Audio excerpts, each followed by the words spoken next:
What is going on, you sexy bitches? Welcome back to the Rantin Review Pro Wrestling. We are talking today about a topic that a lot of people have been bringing up lately, and it's been kind of an issue for the last 6 months, and that is whether or not Cody Rhodes should turn heel. Cody has been on a very interesting ride for the last 4 or 5 years in his career. Of course, several years ago, he left the WWE, which a lot of people thought was, the end of his career, and he, however, went off and went on the independent circuit. Then he wound up joining Ring of Honor, becoming the Ring of Honor World Champion, having that big old stupid ring that he used to make everybody kiss. And he was reported at one time the highest paid person in the history of Ring of Honor. This, of course, because of their partnership with New Japan Pro Wrestling, led Cody to going over to New Japan and making his debut at Wrestle Kingdom 11 as part of the now infamous Bullet Club faction.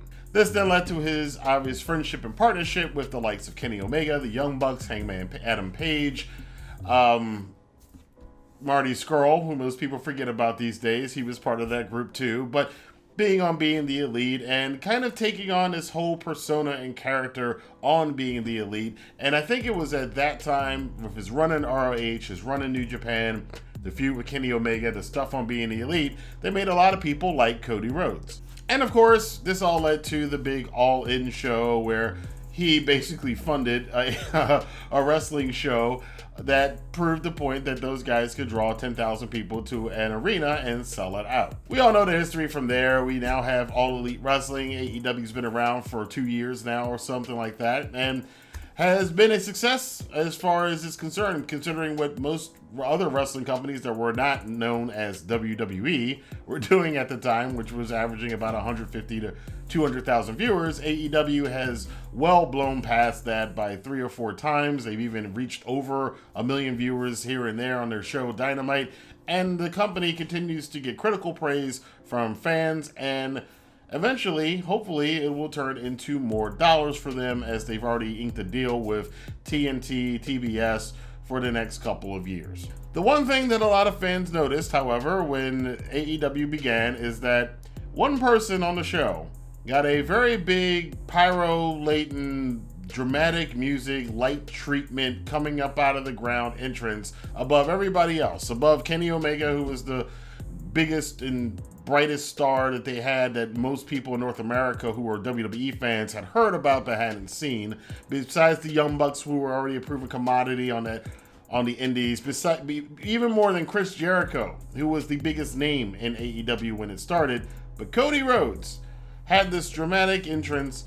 that a lot of people pointed out, and at the time were like, it's a bit much. Now we are 2 years later from that, and it's still a bit much. I mean, even though I am not a Cody hater like a lot of people have become over the last 6 months, I have always said that entrance that he has is just way too much. And I understand what his character is supposed to be in AEW. He's supposed to be the celebrity wrestler face of the company. That's what he wants to build himself as. Kind of like in the same tradition of his father, Dusty Rhodes, who did a lot of this stuff too.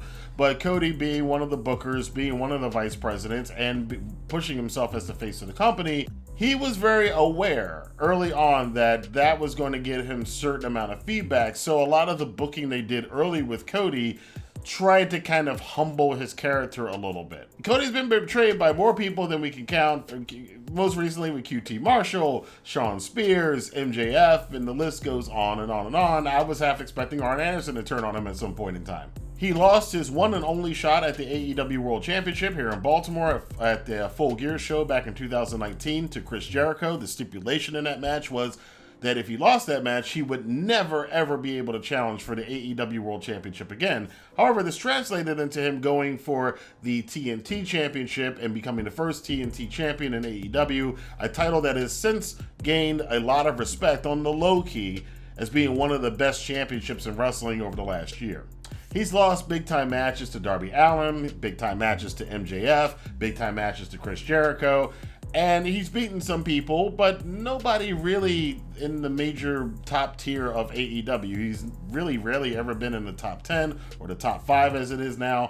And Cody, despite all of this, it still seems that he is a privileged, overhyped, kind of John Cena-esque kind of character in AEW, especially among a lot of its fans. There are people who cannot stand Cody Rhodes, and the recent feud he had with Anthony Ogogo, which was somewhat patriotic, which I think was a little bit mishandled because a lot of people didn't see Anthony Ogogo's kind of tirade against the United States that prompted Cody's response on Dynamite to kind of stand up for the United States, which a lot of people thought, why is this happening? It came out of nowhere, and I can understand that because nobody saw Ogogo's original promo.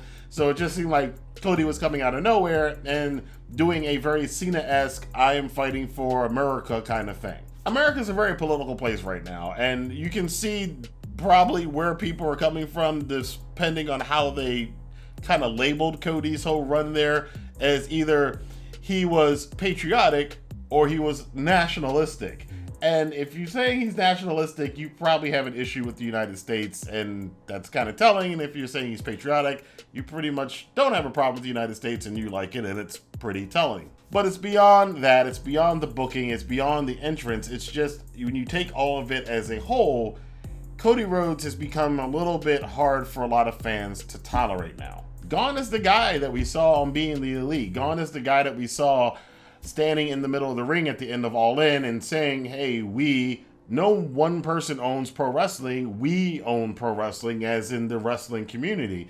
He got a lot of fanfare for that and a lot of love and appreciation from a lot of fans because of that. But since then, things have kind of fallen off. Now, personally speaking, I do think a heel turn for Cody Rhodes is probably a little bit overdue. I don't know what's going on personally behind the scenes. There's been rumors that he's had a rift with the rest of the Elite. You've noticed he hasn't even been associated with the Bucks or Omega or Heyman or any of them guys for quite some time now in AEW. He's kind of off in his own thing. And yeah, Cody's a great storyteller. He's had some of the better matches in AEW. Of course, the match he had with Dustin at the first Double or Nothing show, I think that's what it was.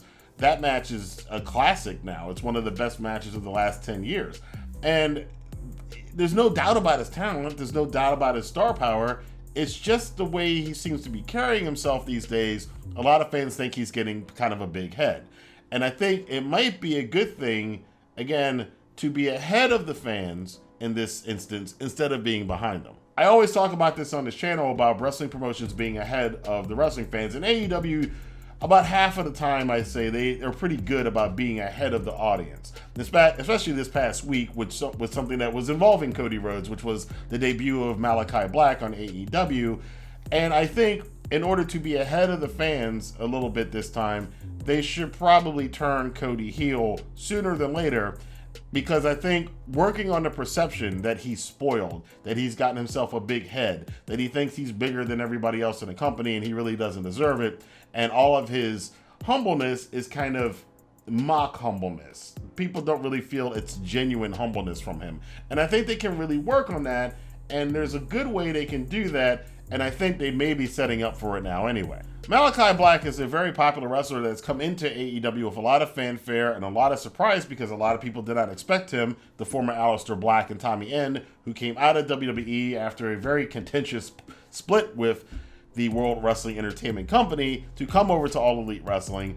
And at their match that we all think is coming up at All Out between Malachi Black and Cody Rhodes, the crowd is definitely going to be behind Malachi Black. I do think that AEW knows this. I think Cody knows this. And I think this is going to be the spur of Cody turning heel. If it doesn't happen before that match, it probably definitely will happen at that match. I'd actually be pretty surprised if Cody did not wind up turning heel during his match with Malachi Black.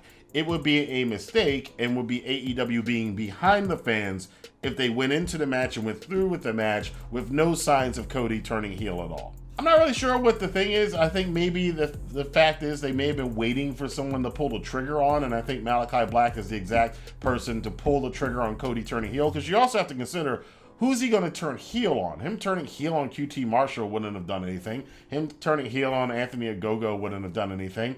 Him turning heel on MJF definitely would not have worked. But Cody turning heel on somebody like Malakai Black, I think it's the perfect opportunity for him to do so. And if they don't, this will be one of the big mistakes that AEW's make. And AEW's made some pretty big mistakes. We will never forget the exploding ring fiasco from earlier this year. But I think probably an even bigger botch than that would be if Cody Rhodes does not turn heel during the course of the lead up to or during the match with Malakai Black. But that's just my opinion. Of course, you have your own opinion. I want to know what you guys think. Let your voice be heard in the comment box below. And it is my YouTube channel, so I always try to give you guys some free stuff. Check down in the description box if you're new to my channel or you haven't never checked the description box for a lot of free stuff. Free stuff from Amazon, Amazon Prime for 30 days, free Audible. My voice just cracked right there. That was kind of funny. Free stocks from Webull and Robinhood, and of course some free crypto from BlockFi and Celsius. All of that stuff is available down in the description box below, so check it out and get yourself some free stuff. Until next time, I will see you guys in here for more news, rumors, and reviews on the Rantin Review Pro Wrestling. Have a good day.